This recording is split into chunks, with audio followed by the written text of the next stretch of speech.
Hello everyone. Paminsan-minsan chine-check nyo yung mga reels ninyo. Ito, chinek ko siya tapos meron siyang nakitang flag.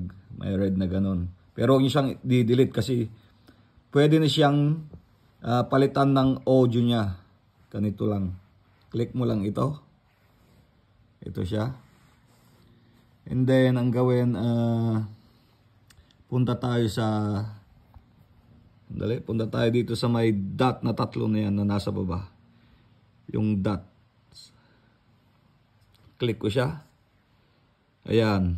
May lalabas na ganito. Replace audio. Ganyan. Click natin yon. Ganito yan. Replace your audio. Kahit na hindi nyo i-delete yung, yung video, ganito lang gawin nyo. I-click nyo yung continue na yan. Ito na yung lalabas ngayon. So, pipili na kayo dyan ng song.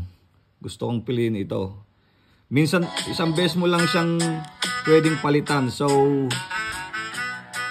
ganun nga. Isang beses mo lang siyang pwedeng palitan. Pag okay na siya, update mo na yung update mo na siya. Pag update mo siya, click mo na lang yung update. And mag-aantay na siya. So, good luck everyone.